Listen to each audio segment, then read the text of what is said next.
भारत की पवित्र भूमि में यदि किसी स्थान को संपूर्ण कल्याण का द्वार कहा जाए, जहाँ केवल दर्शन से ही जन्म जन्मांतर के पाप कट जाते हैं, जहाँ ऋषि मुनि देवता और स्वयं श्री हरि ने स्नान कर पुण्य अर्जित किया, तो वह है अविनाशी अयोध्यापुरी, रामलला की जन्मभूमि, जहाँ एक एक कण मोक्ष की अनुभूति कराता है, जहाँ हर घाट हर कुंड हजारों वर्षों का इतिहास समेटे हुए आपके लिए पुकार रहा है। आओ, अपना बोझ उतारो, अपने पाप गलाओ, अपना ऋण उतारो। आज इसी अयोध्या की गोद में छुपे हुए 3 अद्भुत तीर्थों का रहस्य हम खोलेंगे। कहते हैं कि जो इस त्रिवेणी धाम की परिक्रमा कर लेता है, वह जीवन के 3 सबसे बड़े बंधनों से मुक्त हो जाता है। वो 3 बंधन पाप, दोष और ऋण हैं। देवताओं तक ने यहाँ स्नान कर पाप मोचन पाया है।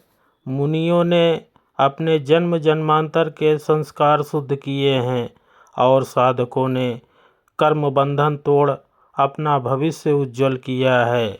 अगर आपका मन अशांत है, वित्तीय या पारिवारिक भार ने आपको जकड़ लिया है, या आपके जीवन में नई कोई शुरुआत करना चाहते हैं, तो इन तीर्थों की कथा आपके जीवन का मार्ग बदल सकती है। तो आइए हम इस वीडियो की शुरुआत करते हैं।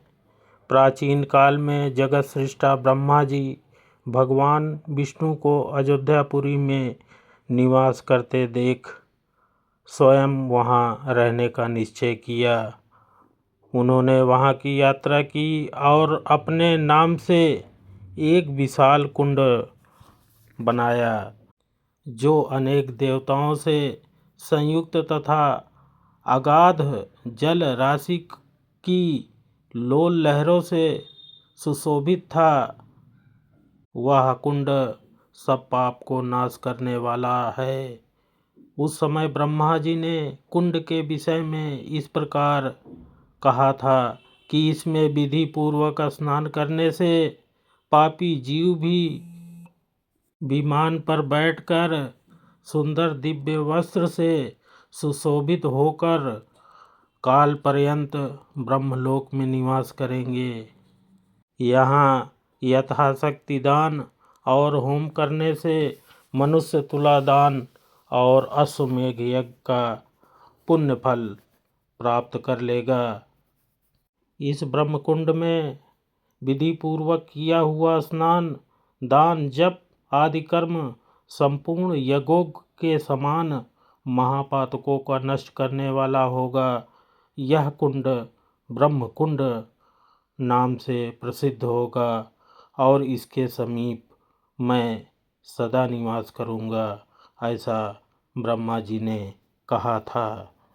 ऐसा कहकर ब्रह्मा जी अंतर्ध्यान हो गए और यह महाकुंड चक्र तीर्थ से पूर्व दिशा में स्थित है। ब्रह्मकुंड से पूर्व उत्तर दिशा में 7 और धनुष की दूरी पर सरजू के जल में ऋण मोचक नामक तीर्थ विद्यमान है। पूर्व काल में इस ऋण मोचन नामक तीर्थ में मुनिवर लोमस ने विधि पूर्वक स्नान किया था और वे ऋण मुक्त और पाप शून्य हो गए थे। तब उन्होंने अपनी दोनों भुजाओं ऊपर से उठाकर हर्ष से आंसू बहाते हुए कहा था, यह ऋण मोचन नामक तीर्थ बहुत उत्तम है। मनुष्य पर इहलोक और परलोक के जो 3 प्रकार के ऋण हैं, वे सब इस तीर्थ में स्नान करने मात्र से क्षण भर में नष्ट हो जाते हैं।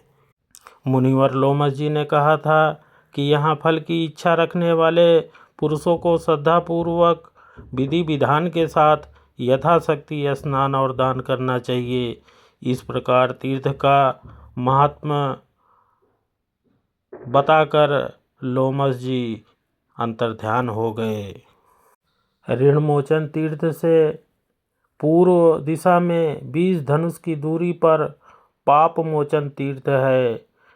यह भी सरयू के जल में ही है। वहाँ स्नान करने से मनुष्य उसी क्षण समस्त पापों से मुक्त होकर शुद्ध चित्त हो जाता है। पांचाल देश में नरहरि नाम से प्रसिद्ध एक ब्राह्मण था, जो दुष्टों के संग के प्रभाव से पापात्मा हो गया था। उसने ब्रह्म हत्या आदि अनेक पाप किए हुए थे। पापियों के संसर्ग में आकर तीनों वेदों की निंदा करता था।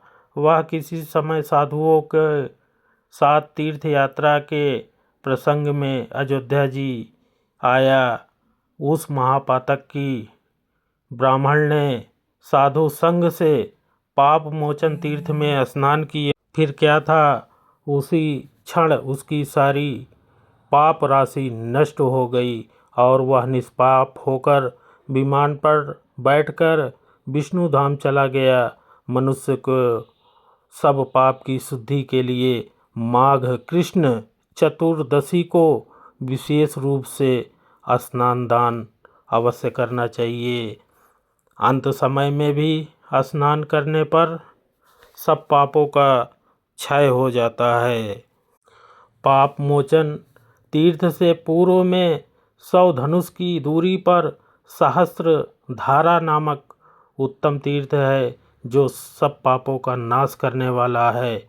उसी में शत्रु वीरों का नाश करने वाले वीरवर लक्ष्मण श्री रामचंद्र जी की आज्ञा से योग शक्ति द्वारा प्राण त्याग कर अपने शेष नामक स्वरूप को प्राप्त हुए थे। अब हम आपको एक धनुष का में कितना हाथ होता है यह बताएंगे। एक धनुष में 3.5 हाथ माना गया है और 4 हाथ का एक दंड बताया गया है। बहुत पहले की बात है, रघुकुल नायक श्री रामचंद्र जी देवताओं का कार्य पूरा करके काल के साथ बैठकर एकांत में मंत्रा कर रहे थे। उस समय उन्होंने यह प्रतिज्ञा की थी कि परस्पर मंत्रणा करते समय हम दोनों को जो कोई समीप आकर देखेगा, वह शीघ्र ही मेरे द्वारा त्याग किया जाएगा। ऐसा निश्चय करके जब वो मंत्रणा करने लगे, तब लक्ष्मण जी राजद्वार पर खड़े होकर पहरा देने लगे। उसी समय तेजोनिधि तपोराशि दुर्वासा ऋषि आ पहुँचे और भूख से व्याकुल होकर लक्ष्मण जी से प्रेम पूर्वक बोले, हे सुमित्रा नंदन, तुम शीघ्र जाओ और श्री रामचंद्र जी के सामने मेरी आगमन की सूचना दो। मैं कारवश उनसे मिलने आया हूँ। तुम्हें यह मेरी बात टालनी नहीं चाहिए। उसी समय लक्ष्मण जी सांप के डर से शीघ्र ही भीतर गए और श्री रामचंद्र जी तथा कालदेव दोनों के सामने खड़े होकर यह निवेदन किया कि तपोराशि अत्रिनंदन दुर्वासा श्री रघुनाथ जी का दर्शन करने के लिए आए हैं। श्री रामचंद्र जी ने काल से सलाह करके उन्हें विदा किया और स्वयं बाहर निकले। बाहर आने पर उन्होंने दुर्वासा ऋषि जी को देखा और प्रणाम करके उन्हें आदरपूर्वक भोजन कराया। उसके बाद उनको सम्मानपूर्वक विदा किया तथा सत्य भंग होने के भय से श्री रघुवीर जी ने लक्ष्मण जी का त्याग कर दिया। लक्ष्मण जी भी अपने बड़े भाई की आज्ञा को सफल बनाने के लिए सरजू की तट पर आए और स्नान करके ध्यान का आश्रय ले सच्चिदानंदमय परमेश्वर में अपने शांत मन को शीघ्र ही लगाकर अविचल भाव से बैठ गए। उसके बाद हजारों फनों से सुशोभित शेषनाग पृथ्वी को सहस्र छिद्रों में भेदन करके वहाँ प्रकट हुए। इसी समय देवराज इंद्र भी देवताओं के साथ स्वर्गलोक से वहाँ आ गए। शेषनाग की फड़ों के हजारों मड़ियों से वहाँ की पृथ्वी दग्ध हो गई। इसलिए सरयू तटवर्ती यह शुभकारक महातीर्थ सहस्रधारा के नाम से विख्यात हुई। इस क्षेत्र का प्रमाण 25 धनुष है।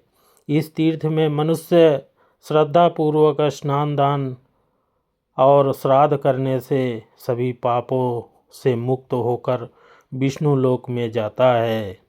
इसमें स्नान करने से अविनाशी भगवान शेष की विधि पूर्वक पूजा करने वाला मनुष्य वैकुंठ धाम को प्राप्त होता है। श्रावण के शुक्ल पक्ष में जो पंचमी तिथि होती है उसमें यहाँ नाग के उद्देश्य से यत्नपूर्वक उत्सव करना चाहिए। उस उत्सव में पहले शेष नाग का पूजन करना उचित माना गया है। नाग पूजा पूर्वक ब्राह्मण को भक्ति पूर्वक संतुष्ट किया जाना चाहिए तो सभी सर्प प्रसन्न होते हैं और प्रसन्न होने पर वे मनुष्यों को कभी पीड़ा नहीं देते। जो वैशाख मास में एकाग्रचित होकर यहाँ स्नान करते हैं उनकी पुनरावृत्ति नहीं होती है। इसलिए मनुष्यों को इस तीर्थ में यत्नपूर्वक वैशाख मास का स्नान दान, श्री हरि का पूजन और ब्राह्मणों का सत्कार अवश्य करना चाहिए। जो बुद्धिमान मनुष्य इस तीर्थ में अपनी शक्ति के अनुसार विधिपूर्वक स्नान दान करता है वह शुद्ध चित्त होकर इस लोक में समस्त सुखों को भोगता है और भक्तिभाव के प्रभाव से अंत में शेषशायी भगवान विष्णु का सायुज्य प्राप्त कर लेता है। तो मित्रों, आज हमने जिन तीर्थों के बारे में बताया जो कि अयोध्यापुरी में उपस्थित हैं, उन तीर्थों का कम से कम एक बार स्नान अवश्य करिए। अगर आप मोक्ष की कामना करते हैं तो ज़िंदगी में एक बार इन तीर्थों का स्नान अवश्य करना चाहिए, क्योंकि इन तीर्थों के स्नान मात्र से विधि पूर्वक दान और पुण्य से सारे पाप नष्ट होकर इंसान पाप विहीन हो जाता है और पाप विहीन होकर वो भगवान नारायण की धाम पहुंच जाता है और वह विष्णु लोक में सदा सदा के लिए विराजमान हो जाता है। तो अगर आपको ये वीडियो अच्छी लगी हो तो लाइक, कमेंट और सब्सक्राइब अवश्य करिए और अंत में ओम नमो भगवते वासुदेवाय या जय श्री राम अवश्य लिखें।